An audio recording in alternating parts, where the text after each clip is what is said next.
1959 ये वो साल था जब 9 लोग एक ग्रुप बनाकर रशिया में एक उरल माउंटेन्स के नाम के एक माउंटेन पर ट्रैकिंग पर निकलते हैं। एक बड़ा ही मुश्किल सा ट्रैक था, लेकिन ये 9 के 9 नौजवान भी कम नहीं थे। 9 के 9 जवान सारे के सारे एक्सपीरियंस थे और प्रोफेशनल ट्रैकर्स भी थे, लेकिन फिर भी उस ट्रैक पर जो हुआ वो कोई भी नहीं सोच सकता है। ऐसा क्या हो सकता है एक बर्फानी इलाके में जहाँ पर मतलब ऐसे 30 डिग्री सेल्सियस के नीचे था टेम्परेचर। क्या हुआ होगा उन 9 लोगों के साथ, चलिए इस वीडियो में देखते हैं।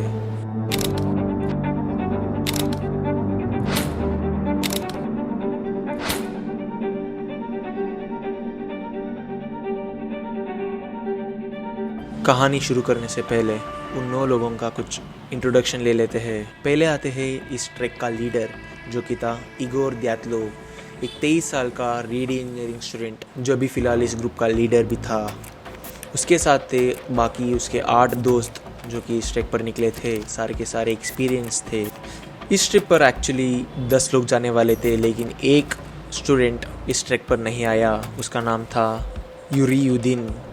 उसको कुछ हार्ड कंडीशन की वजह से बैक होना पड़ा, लेकिन यही बैक होना उसकी ज़िंदगी का सबसे बड़ा फैसला था। जनवरी 31 को ग्रुप एक बर्फानी वैली में पहुंचते हैं। उन्होंने ये सोचा कि ये ट्रैक तो एक नॉर्मल सा ट्रैक है, इसमें क्या ही हो सकता है ऐसा, लेकिन ये सोच उनकी गलत निकली। पर अगले दिन का रात का टेम्परेचर था -30 डिग्री सेल्सियस, या फिर उससे भी नीचे भी था। और फिर सबसे हिला देने वाली बात, उनके टेंट्स अनदेखे हो गए थे। सर्च टीम्स को ऑलमोस्ट एक महीना लगा था उनके टेंट्स को ढूंढने के लिए।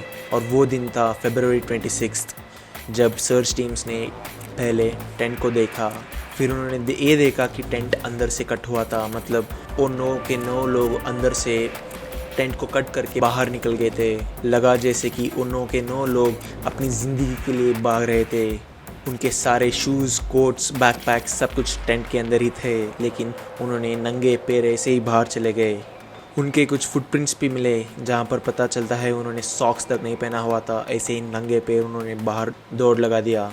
फिर क्या हुआ उन बॉडीज़ का, मतलब उन 9 लोगों का। सर्च टीम्स ने पाया पहले 2 बॉडीज़ टेंट के ठीक 300 से 350 मीटर दूर तक एक जंगल में मिले, और वो भी दोनों बॉडीज सिर्फ अंडरवेयर में मिले। मतलब उन्होंने कुछ भी नहीं पहना हुआ था, ना कपड़े ना कुछ, बिना शूज़ के ऐसे ही उन्होंने 300 मीटर चले थे। बाकी के 5 बॉडीज़ कुछ दिनों बाद उसी जंगल पे मिले, जो कि 3 से 4 मीटर बर्फ़ के अंदर दबे हुए पाए गए। डॉक्टर्स की माने तो 6 लोगों को तो हाइपोथर्मिया की वजह से ही मौत हो गई। हाइपोथर्मिया का मतलब इतना ठंड ना झेल पाना उस बॉडी का, उससे मौत हो जाती है। पर 3 लोग ऐसे थे, उनका कुछ केस ही अलग था। उनका बाहर से तो वूंड कुछ भी नहीं था, लेकिन अंदर से उनका स्कल और रिब्स क्रश हो गए थे, पूरा का पूरा क्रश। जैसे कि एक स्ट्रॉन्ग एक्सटर्नल फोर्स ने अंदर से उनका रिब्स और उनके चेस्ट और उनके स्कल्स को क्रश कर दिया, मतलब ऐसे अंदर से ऐसे खींच लिया था। ऐसा कुछ फोर्स हो सकता था। और तो और एक बाइकर का टंग भी मिसिंग था। इतना ब्रूटली कैसे मर सकते हैं वो लोग। सबसे आंख हिला देने वाली बात कि उनके कपड़ों पर थोड़े से रेडिएशंस के ट्रेसेस भी मिले थे, जो कि ऐसे बर्फानी इलाके में इनके ट्रेसेस मिलना ऑलमोस्ट इम्पॉसिबल था। तो फिर क्या हुआ उनका, क्या इस केस को बंद कर दिया? चलिए देखते इसके बारे में। उस वक्त के सोवियत यूनियन की गवर्नमेंट एक सिंपल सा नोट दे दिए कि इनकी मौत एक नेचुरल कॉज की वजह से हो गए। ना किसी ने इसका मतलब कोई जिम्मेदारी लिया, कि कोई भी ऐसा ऑफिशियल स्टेटमेंट नहीं दिया कि इनका डेथ कैसे हुआ था। बस एक नेचुरल अकरेंस और नेचुरल डेथ के तौर पर उसे माना गया। नेचुरल डेथ उनका मतलब था एक नेचुरल डेथ जो कि एक स्ट्रॉन्ग फोर्स था, जो कि अभी तक किसी ने डिस्कवर नहीं किया है। यहाँ पर कई थेरीज निकल कर आती है। थेरीज यानी तो कुछ ऐसा हुआ होगा कि ऐसे सोच या फिर ऐसे कहानियाँ जो लोग सोचते हैं कि हुआ होगा उनके साथ। कुछ कहते हैं कि वहाँ पर मिलिट्री टेस्ट किए गए थे, इसीलिए वो 9 के 9 लोग मारे गए।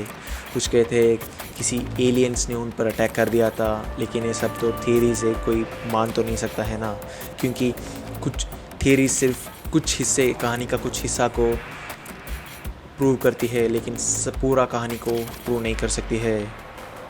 मेरी राय में ऐसा हुआ होगा कि बर्फ़ के एक ऐसा तूफ़ान आया होगा, एक एवलांच आया होगा जो कि उनकी टेंट को नीचे से धंस दिया होगा और उन्होंने अंदर से खोलकर बाहर निकलने की कोशिश की होगी, लेकिन हाइपोथर्मिया की वजह से उन्होंने हेल्प मांगा होगा किसी से और फिर बाहर जाते जाते उनको हाइपोथर्मिया से मौत हो गई। लेकिन कुछ ऐसे भी क्लूज़ है जो हमें इस कहानी को उलझा रखती है, जो कि थी उनके बॉडीज़ पर मिली हुई रेडिएशंस के ट्रेसेस और आंख, टंग, ये सब बॉडी ऑर्गन्स मिसिंग भी थे। ऐसा कैसे हो सकता है? यहाँ पर कुछ तो हुआ होगा, लेकिन ये केस अभी भी अनसॉल्व्ड है। फिर भी सारे फैक्ट्स और केस के बावजूद एक सिंपल सवाल अब भी अनजाम है। उस रात उन्होंने ऐसा क्या देखा कि अपने टेंट को अंदर से कट कर उतनी ठंड में बाहर, वो भी नंगे पैर, बिना कोट, बिना कोई कपड़े से बाहर निकल गए? ऐसा क्या हुआ होगा उनके टेंट के साथ? यह अभी भी एक राज है।